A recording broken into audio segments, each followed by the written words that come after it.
What's up, everybody? SFW pod number 2, where we craft conversations and curate quality. CEG here, back with Silver Fox Woods. So today we're going to talk a little bit about caring for cutting boards. So I'm going to ask these guys 5 questions, which they will answer to the best of their abilities. Starting off with number 1. Gage, I'll let you start. What's the best way to clean a high-end quality cutting board without damaging it? Obviously in the dishwasher.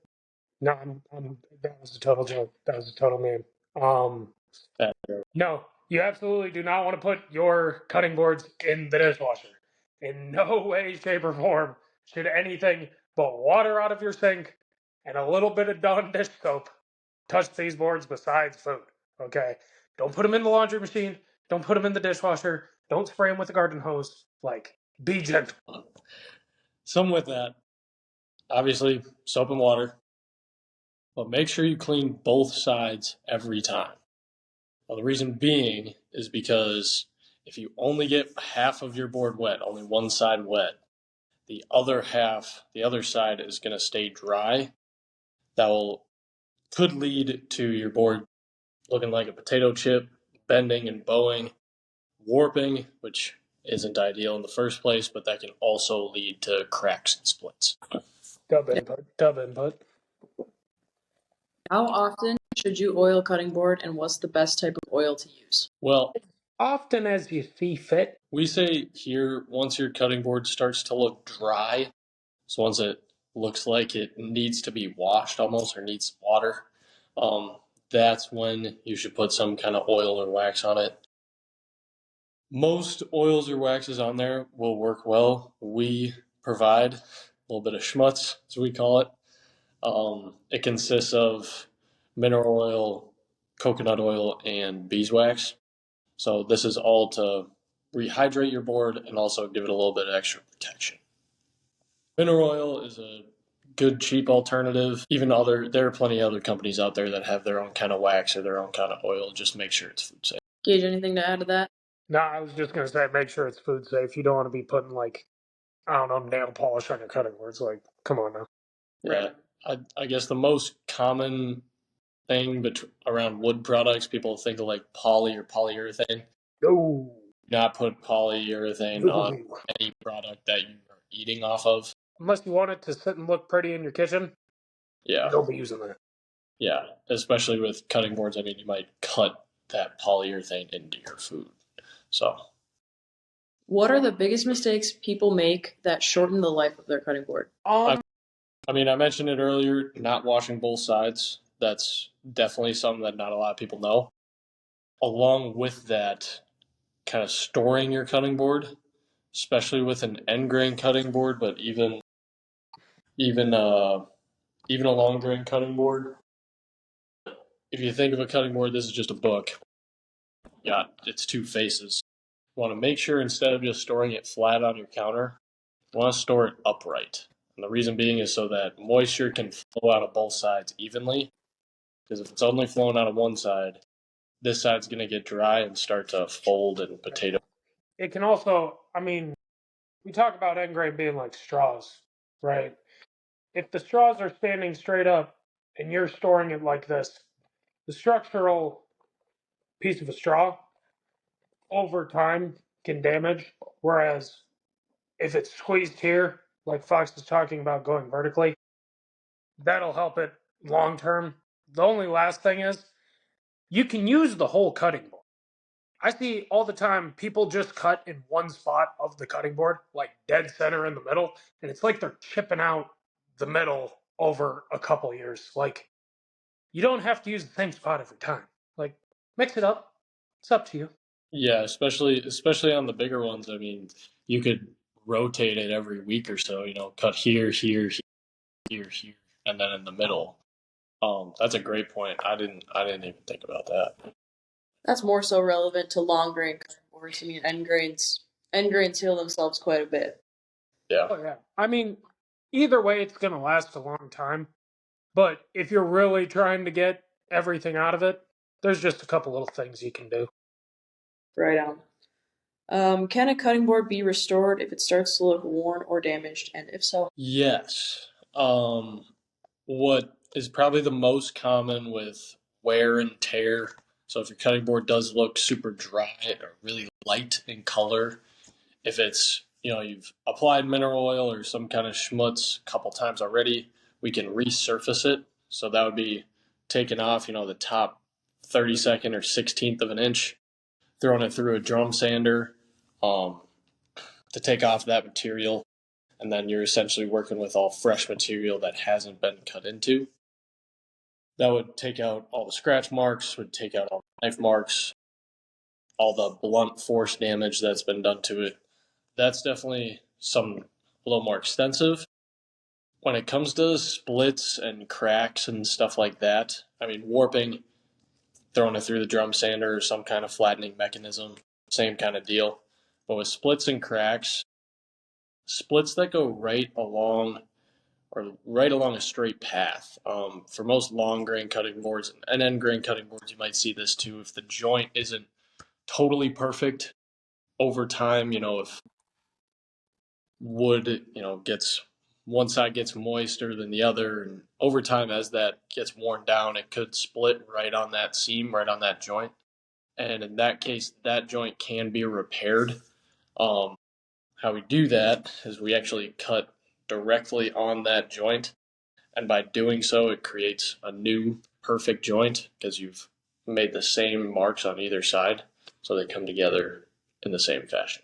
Now you do lose an eighth of an inch of material there, but they come together. So that was kind of a little bit on just how to care for your boards, how often you should oil them, all that kind of stuff. We're going to move on to a topic of walnut and maple. So for the last year and a half that we've been running Silver Fox Woods, we have done all walnut products except for our tumblers, which are white oak, because whiskey barrels are typically white oak. Yes.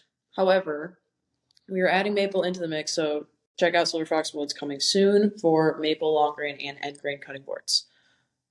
Here's a couple questions for you guys, because I know you've worked with both in the past. Why are walnut and maple specifically some of the best woods for cutting boards?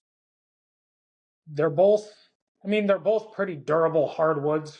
Maybe walnut being more so, but like working with walnut and maple, if you want to make something strong, you make it out of those two woods, right? They both look beautiful, they both look great, but we like having high quality stuff, right? And so you don't want to make a cutting board out of a soft wood that the second you cut into it, you're basically chopping it like an axe. You need something that is going to hold up against the steel of a knife. So Yeah, that's one of the reasons. durability. So walnut and maple are extremely hard woods compared to something like pine. So walnut as well, specifically walnut, has a chemical in it. I'm not sure what exactly it's called, It's called but jugalone. jugalone. Yeah. But this chemical fights bacteria. It's a natural chemical that fights bacteria. So even if you don't clean your cutting board as well as should be, as well as you probably should be, it will still fight back on any kind of bacteria that might be festering on board. Um, Along with that, I mean, one of the biggest reasons why we use walnut to start off with is because it's a very dark wood. It's also incredibly hard to stain. So any kind of, blackberries or pomegranates or strawberries, whatever, is going to have a very hard time staining or leaving a bad mark on your board. Now, maple, being so hard and the grain is so tight together, also has a hard time staining, but it is a lighter colored wood. So, your reds and dark purples can leave some kind of stains on. And finally, like, we currently live in Minnesota. Walnuts and maple are very native to the area of where we live, as well as most of America. So, with Yeah, it being very easy to source and it fits all the other criteria, like, it's kind of correct. just a no brainer. The climate we're in, the temperate climate, the Dakotas, Minnesota, Iowa, walnut especially grows the best. So it is pretty prevalent here, which makes it easier on us. So And finally, are there any misconceptions about wood cutting boards in general that you'd like to talk about? there's one big one that gets floated around, and that's bacteria building up in your board. And that's a great point. In reality, it's a great point. If you do have a big split, if you do have a board that's not made very well and has big holes in it from knots or something or other, bacteria can fester in there. Now, if you do take care of your board properly, you shouldn't have any kind of issue. Honestly, that's kind of like worrying about your socks getting moldy. Like, just take care of your socks. Just throw them through the washer. Don't throw your cutting boards through the washer. You know what I'm saying? But like, as long as you take care of it, you're gonna be fine. Right. That's definitely one of the biggest misconceptions is bacteria building up in a wood cutting board. I mean, for the sake of it, our stepmom has had the same 3 or 5 cutting boards for the last 12 years, Mm-hmm. and who still uses it today, and Great. we haven't gotten sick from our cutting board. So, yeah, I think it's kind of. I mean, as much as it's not necessarily a myth, there are definitely some cases where people don't take care of their cutting boards. You don't wash it for a month. You don't wash anything for a month, you're gonna have some kind of issues. Or if you're throwing it through the washer, or Yeah. not letting it dry properly, and you're creating those split cracks like Right. that Yeah. might harbor some kind of bacteria. But a product that we make that comes to you in great condition should not harbor bacteria compared to plastic cutting board or bamboo. Yeah, and I mean, one other thing, I guess it doesn't get thrown at. Well, I take that back. I think another myth would be talking about bamboo. Gage, do you want to talk about bamboo cutting? Yeah, I'm a big hater on bamboo in general. Not to promote hate, but like people are always looking for the new thing, right? Like I don't blame them. People are looking for like, ooh, steel cutting boards look cool, or like, ooh, we can make cutting boards out of bamboo. Well, bamboo wasn't made to be made out of bamboo isn't for that. It's for pandas. Just let the pandas eat the bamboo, right? Bamboo's already scarce enough, right? It takes forever to grow. Absolutely not a sustainable plant, right? On top of that, it's super, super hard. It'll damage all of your stuff, right? It gets fuzzy. What Fox does, he can talk about it in a later video, but we do something called water popping, and bamboo does that all the time. So you're just going to be having a fuzzy cutting board. It can harbor bacteria. It's not good against washing even if you do it the right way. It might look cool out of the box, but that's really all you're going to get. Like, not to hate too much, but it's just garbage. Yeah, I mean, I'd say the biggest thing there is that they are so darn hard. It's technically a grass, Yeah. so it's not wood. It's technically a grass, and it's extremely hard. Yeah. As much as walnut and maple are really hard woods, they're still wood. They still give a little ground there for a steel knife. But bamboo being so hard, it will dull your knife significantly faster.